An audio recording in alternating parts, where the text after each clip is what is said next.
Hello friends, जय माता दी। आज हम माता रानी की कथा या उनके महत्व के बारे में कुछ जानेंगे। तो चलिए जानते हैं और कथा शुरू करते हैं। जैसे आपको पता है कि नवरात्रे एक धार्मिक अनुष्ठान पूजा पाठ है, 9 दिन तक रहता है, चाहे वो शारदीय हो चाहे चैत्र। नवरात्रे यानी कि 9 रातों तक चलने वाली पूजा। लेकिन इस सामान्य अर्थ से अगर हम आगे बढ़ते हैं, कोशिश करते हैं, तो इसमें गहरे अर्थ छिपे हैं, महत्व छिपा है। ये 9 दिन ऐसे समय है जब शरीर खुद को मौसम के हिसाब से ढाल रहा होता है। बड़ी बात यह है कि ये समय सिर्फ मनुष्य के लिए बदलाव का नहीं होता, बल्कि पूरी प्रकृति मतलब पूरा नेचर, जो पूरा कुदरत है, वो बदल रही होती है। इसका असर पेड़ पौधे पशु पक्षियों पर भी साफ दिखता है। आपने देखा होगा आजकल मौसम कैसे हो रहे हैं, जैसे पहाड़ों पे होते हैं, पहाड़ों पे जाते हैं, ठंडे मीठे मौसम होते हैं, तो इसका मतलब है ना हम माता रानी का एहसास कर रहे हैं, उनके दरबार में है, घर में ही, क्योंकि नवरात्रे चल रहे हैं। पेड़ों में नई पत्तियां कोयले आ रही होती हैं, फूलों के पौधे में बीज बनने का समय होता है, और प्रवासी पक्षी अपनी जगह बदल रहे होते हैं, कुछ अपने पंखों को साफ कर रहे होते हैं। सांप के केचुल उतारने का मौसम भी यही होता है। यानी पूरी प्रकृति, जो हमारी पूरी कुदरत है, एक तरीके से न सिर्फ बदलाव को महसूस करती है बल्कि उसका हिस्सा बन रही होती है। मतलब मीठा मीठा मौसम होता है, कभी ठंड कभी बारिश होती है। पहाड़ों पे जाते हो, चिंतपूर्णी जाते हो, कितना मज़ा आता है। चैत्र नवरात्रि क्यों बन जाता है अध्यात्म का उत्सव? हम यहाँ आदम जैसे सोचने समझने मामले में थोड़े धनी जागरूक है, इसलिए हमारे ये उत्सव का हो जाता है कि एक आध्यात्मिक उत्सव जो सिर्फ हमारा तन ही नहीं बल्कि मन और आत्मा को शुद्ध करने की ओर ले जाता है। हम एहसास कर रहे हैं आजकल जो आप मौसम, आज भी कितना ठंडा सा मीठा सा मौसम हुआ है, वो एहसास दिला रहा है कि हम पहाड़ों में हैं, माता रानी के दर्शन कर रहे हैं, उनका महसूस कर रहे हैं, उनकी आध्यात्मिक उनका आशीर्वाद महसूस कर रहे हैं। इसलिए नवरात्रा केवल एक धार्मिक पर्व नहीं बल्कि शक्ति, प्रकृति, चेतना, इन तीनों का बैलेंस बना के सब कुछ पूरा है। ये जो 9 रातें हैं, समय का ऐसा हिस्सा है जहाँ हम काफ़ी बदलाव देखते हैं, महसूस करते हैं। इस समय को साधना में लगाते हैं हम, संयम, आत्मशुद्धि जरिए हमारी भीतरी ऊर्जा को जगाते हैं। यही प्रोसेस परंपरा बन गया है कि हम इस बदलाव से वैदिक युग से ही जुड़ते चले आए हैं। काफ़ी पुरानों से, फिर चाहे शारदीय नवरात्रे हों, गुप्त नवरात्रे हों या चैत्र नवरात्रे हों, माता को या ईश्वर को महसूस करने का भी एक आभास होना ही चाहिए सब में। अब है कि शक्ति का कैसे हुआ देवीकरण। अब हम ये बोलते हैं कि नवरात्रि में देवी पूजा की जो परंपरा है, शक्ति को पहली बार देवी के रूप में समझने का काम वैदिक काल से चला आ रहा है। ऋग्वेद में ही पहली बार देवी शब्द मिलता है, जहाँ इसी नाम से देवी सूक्त लिखा गया है।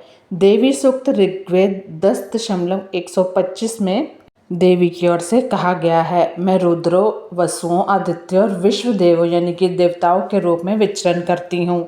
मैं ही मित्र, वरुण, इंद्र, अग्नि और दोनों अश्वनी कुमारों को धारण करते उन्हें शक्ति देती हूँ। ऋग्वेद की जो इस सूक्ति से साफ हो जाता है कि शक्ति और देवी दोनों ना सिर्फ एक दूसरे से जुड़े हैं बल्कि एक ही रूप हैं। मतलब सब एक ही है। हम ईश्वर की प्रार्थना करते हैं, उनसे आशीर्वाद मांगते हैं, कोई शक्ति है जो हमें खड़ा करती है, उठाती है, हम परेशान होते हैं तो हमारे प्रॉब्लम सॉल्व करते हैं वो। देवी सिर्फ प्रतिमा या चित्र नहीं बल्कि एनर्जी, जहाँ देवी को किसी प्रतिमा चित्र में नहीं दिखाया गया है बल्कि एक ताकत, एक शक्ति है, उसे रूप दिखाया गया उनका वो रूप।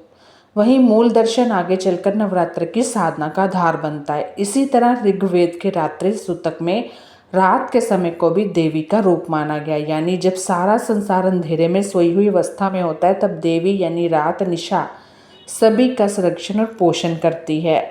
रात को केवल अंधकार नहीं बल्कि सुरक्षा, राम देने वाली शक्ति बताया गया है। इसलिए नवरात्र में रात्रि का विशेष महत्व है। ये बाहरी दुनिया से हटकर भीतर की यात्रा का एक काल है।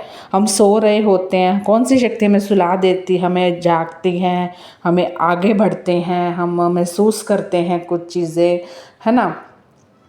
पौराणिक कहानियों के नज़र से आप देखोगे तो नवरात्र का सबसे स्पष्ट लोकप्रिय वर्णन मार्कंडेय पुराण में मिलता है। इसमें दुर्गा सप्तशती शामिल है। अगर आपने किसी ने पढ़ी हो, नवरात्र में पढ़ना शुभ होता है। इस ग्रंथ में देवी के 3 प्रमुख रूपों की कहानियों का जिक्र है। महिषासुर वध जो अहंकार अत्याचार का अंत करती है, दूसरा है मधुकैटभ वध जो अज्ञान भ्रम के नाश का प्रतीक है, और तीसरा है शुंभ निशुंभ वध जो लालच का वासना का अंधकार वासना पर विजय प्राप्त करती है। तो हर प्राणी में मौजूद है देवी की शक्ति। इस तरह देवी हर प्राणी में शक्ति के रूप में मौजूद है। यही कारण है कि नवरात्र में 9 दिनों तक देवी के 9 रूपों की पूजा होती है, जो बाहरी उपासना के साथ साथ आंतरिक ऊर्जा में 9 स्तरों की जागृति होती है। एक तरह की देवी भागवत पुराण अन्य ग्रंथों में भी नवरात्रि व्रत का बहुत महत्व है।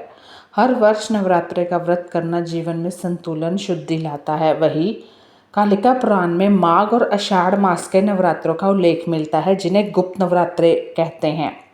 ये विशेष रूप से तांत्रिक साधना वगैरह के लिए होते हैं। ब्रह्मांड का मूल ऊर्जा है देवी। असल नवरात्रि की पुरानी कहानियाँ केवल धार्मिक व्याख्या नहीं है कि बस पढ़ लिया और हो गया।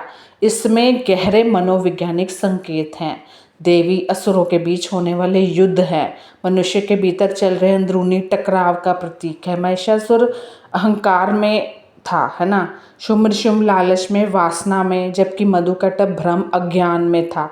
इस तरह नवरात्रे बाहरी युद्ध की कहानी नहीं बल्कि आत्म संघर्ष और आत्म विजय की 9 दिवसीय प्रक्रिया है, जो हमें बताती है कि देवी माँ देवी के 9 स्वरूप किस तरह इन चीज़ों का अहंकार, लालच, वासना, इन सब पर विजय प्राप्त करती है। और हमें भी नवरात्रि में उनका पाठ करके शक्ति मिलती है।